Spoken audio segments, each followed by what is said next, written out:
Well, good morning, everybody. Hope this finds you well.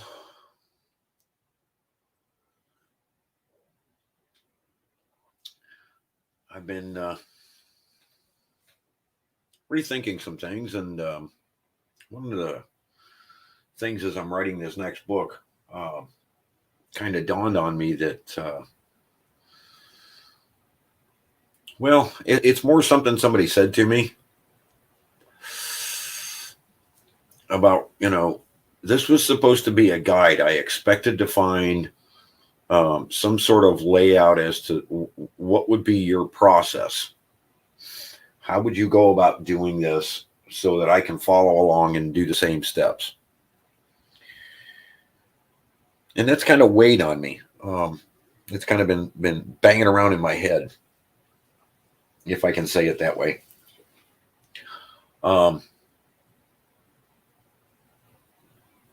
Giving you an education as to how the whole system works, the biological system works.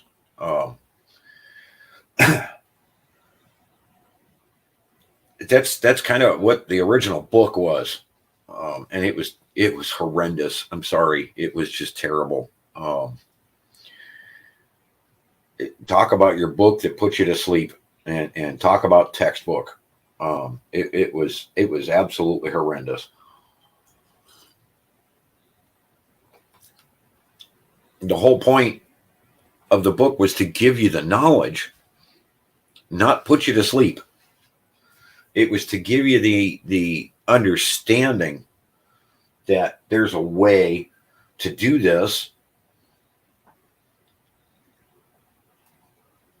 without having all of the knowledge, because you don't necessarily need it. Okay. Yeah, this would be easier in a podcast format where I'm being interviewed by somebody, or we're going along those lines to try and figure this all out.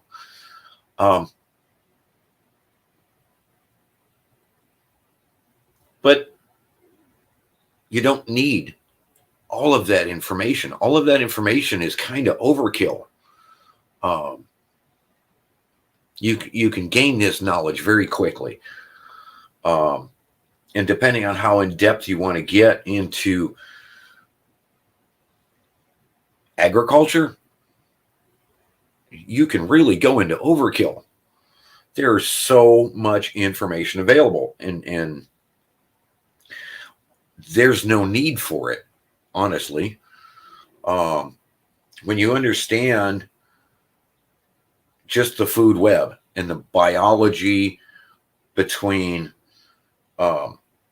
what's going on in the soils all the way up to what we consume, that's all you need to know, is that what we intake comes directly from the soil biology. That there's an organism, and there's millions, don't misunderstand.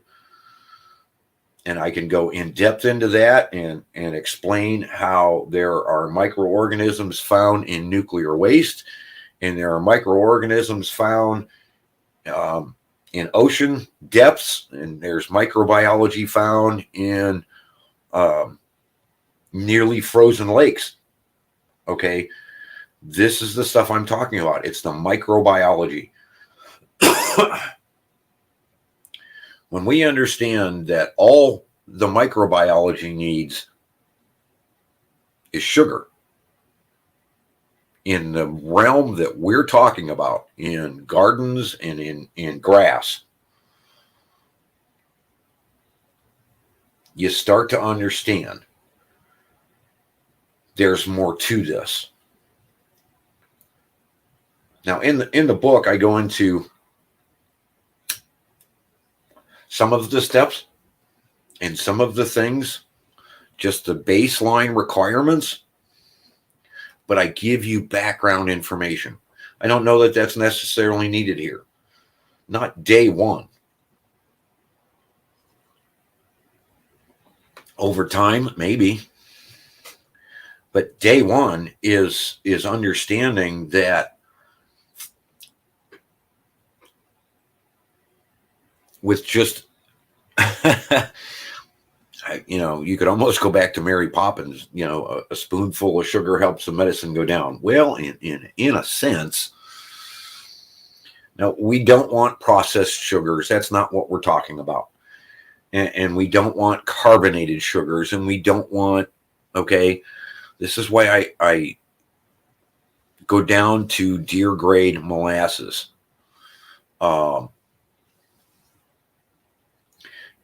You could almost go to a maple tree, okay, and bleed off maple directly. And,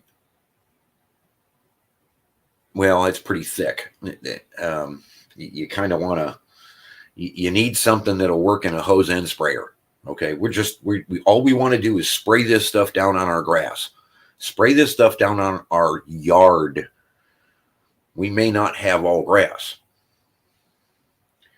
Let's just say, for example, or let's put you in day one, looking at a brand new yard in an old house, because new houses, new yards, they've done things, and they run in the NPK process, and we don't need the NPK process. It can be helpful. Don't misunderstand me. It can be helpful. There's a lot of knowledge there that you don't necessarily need to have to be able to apply those principles and get it to work for you.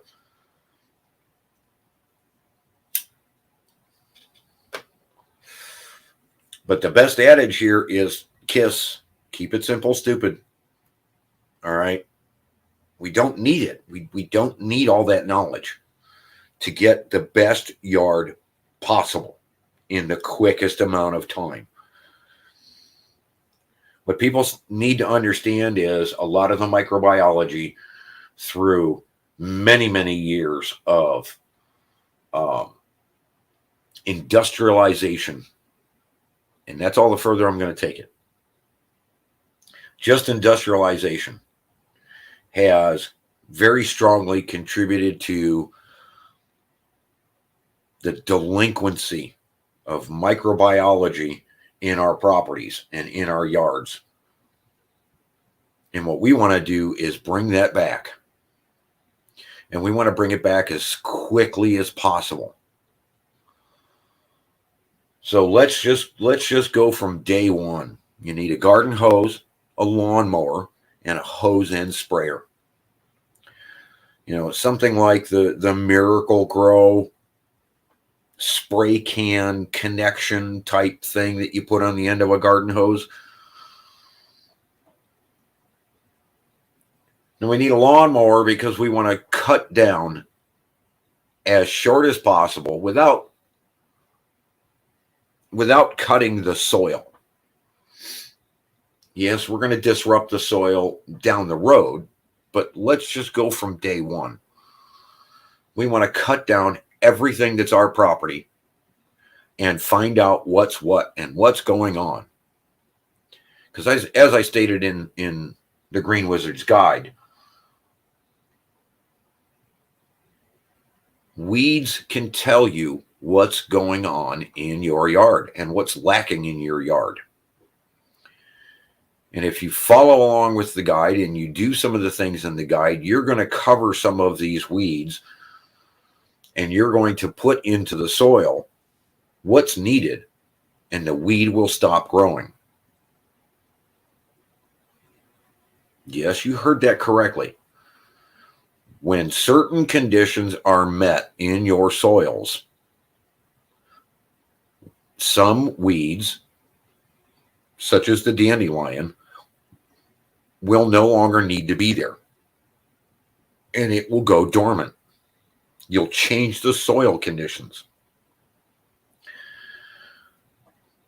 That aside, left for later, all we want to do is cut it down, get it short, think about what zone we're in and what type of grass we want. Now, I'm a fan of Kentucky Bluegrass. I love the coloring. When it's right, it's right. And Kentucky Bluegrass has a tendency to deal with a lot of conditions that, like your ryes, just don't deal well with. When rye hits 50 degrees, it looks like it goes dead. It looks like it burns out. If it gets too hot, it looks like it burns out. It doesn't. It goes dormant, or it continues to grow under the soil, but rye grows in a different way. It also has a different texture and a different look to it. Yeah, it'll spread differently than Kentucky Bluegrass, and it'll this and it'll that. But hey, all that aside, we're not worried about any of that. We want to address what's right here, right now. So we're going to cut everything down as low as we possibly can without cutting soil. So set those wheels as low as possible. I would normally say go ahead and bag all that stuff up, but we've got a whole bunch of unknown weeds. We've got a whole bunch of unknown stuff we don't necessarily want. So, yeah, we could compost that. We could put that in a brand new garden that we're not going to be growing in this year. We could use it to cover, ground cover underneath shrubs and stuff. But I would have a tendency here to say, no, let's just get rid of it because we're starting over. We want grass. So once you've made your choice of grass seeds, and we're going to hit grass seed pretty heavy the first year, the first season. So, go visit Wilson's Feed Mill. Go visit your local food or your local feed mill. My local is Wilson. And get yourself a good quantity of the grass seed of your choice. Now, Uncle Skip will tell you he can't guarantee that there isn't other foreign seed in there. Well, we're not necessarily worried about seed. Mother Nature has given us a way to deal with random weeds, which is a yearly problem. Don't misunderstand, because we have too many neighbors that just don't care, and they'll let anything grow in their yard and call it grass. And it's not, it's weeds, but they don't care.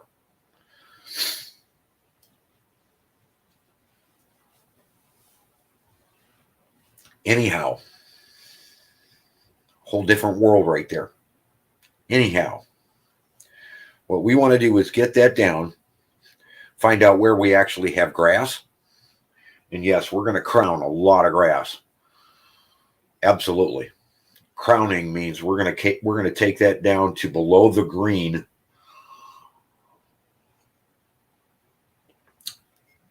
And just, well, they call it scalping.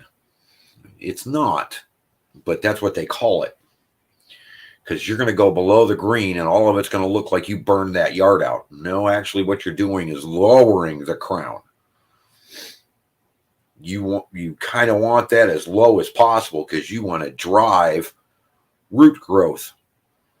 We're not necessarily concerned with green growth. We want root growth. And I recommend once a year you do this anyhow. I don't recommend it in the too early in the spring because we still have a chance of frost. I don't recommend it in the heat of summer because we have a chance of it not coming back. I don't recommend it in the fall. I like a shortcut in the fall, but that's because I'm laying so much down to give me a thatch layer to help protect those roots. See, one of the biggest mistakes people make when they think about ground cover is you've got to cover all ground. Whether it be in your garden, your flower beds, what have you, it all has to be covered with something. You want zero exposed soil. So when we go and do this cut, and we cut it down as low as we can get that mower to cut, we're going to expose some soil. We're going to have some issues. And we're going to address that by planting new seed. And we're going to use some of these grass clippings to cover that just lightly. We don't need a lot.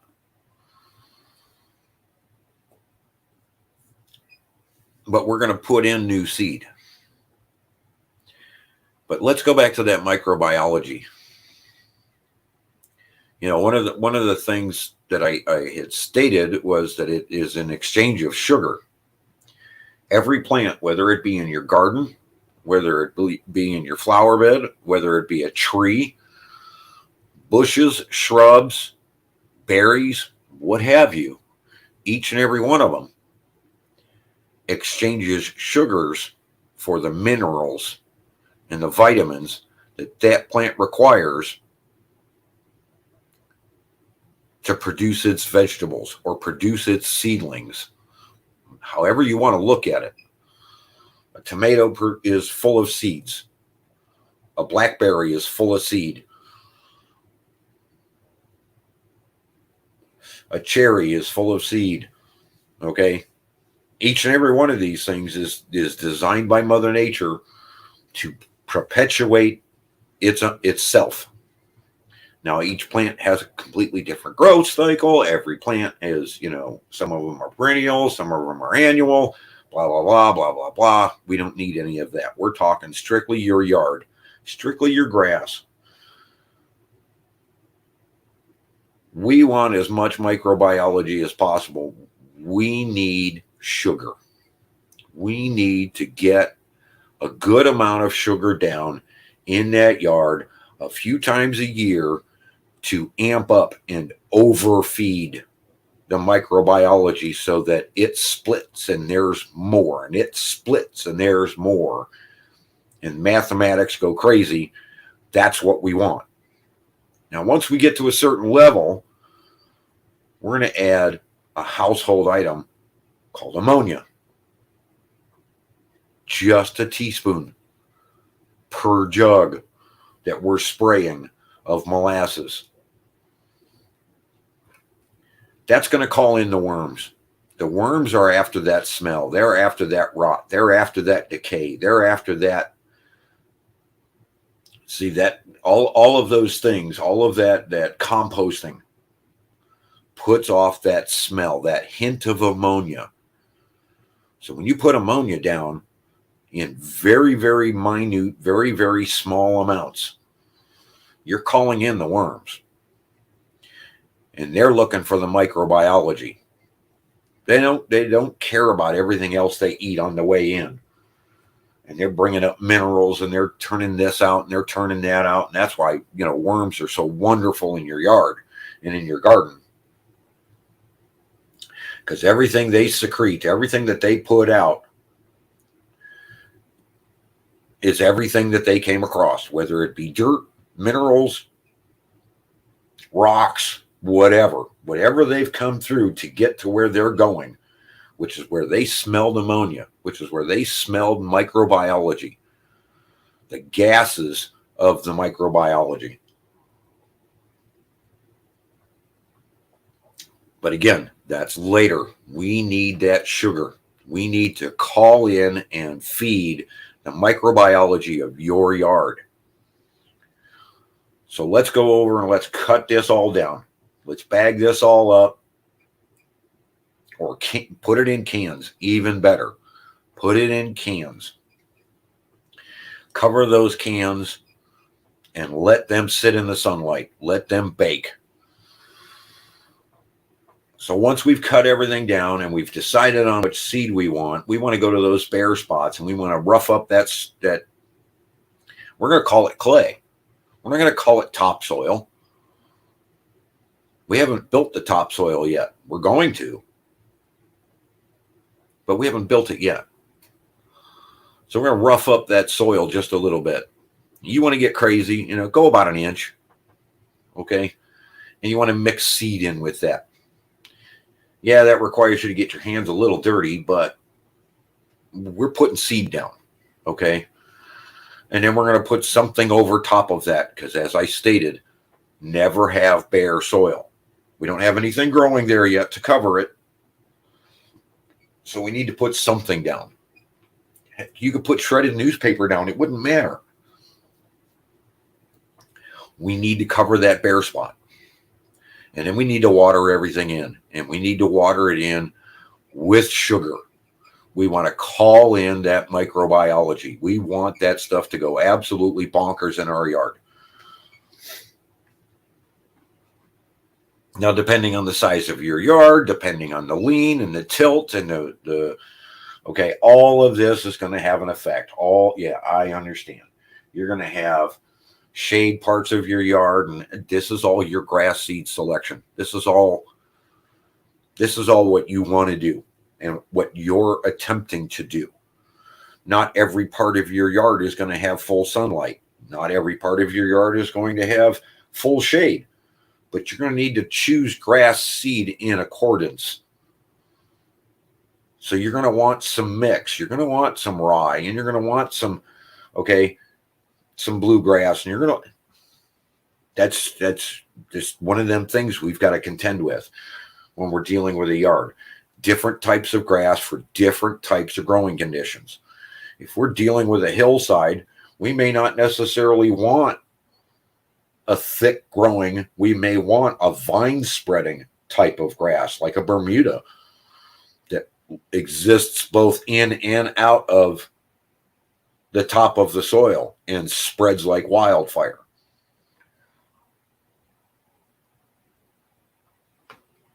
Now understand, each one of these plants, each blade of grass, each cluster of grass is looking for minerals. It's looking for vitamins. We're not going to concern ourselves with that just yet. We want that baby grass seedling to start coming in first before we start pumping it full of what it actually needs. The microbiology will help in exchange for the sugar secreted by your plants, by your grasses. It goes out with instruction and it finds those minerals. Now, a lot of our problem today, because of industrialization, we have a lot of clay in our yard that has trapped a lot of those minerals. There's a way around that. There's a way to deal with that. And I'm not talking about digging up your yard. There's a much simpler way. But let's just go day one in understanding that microbiology will go get everything you need for any type of grass, any type of plant you have in your yard.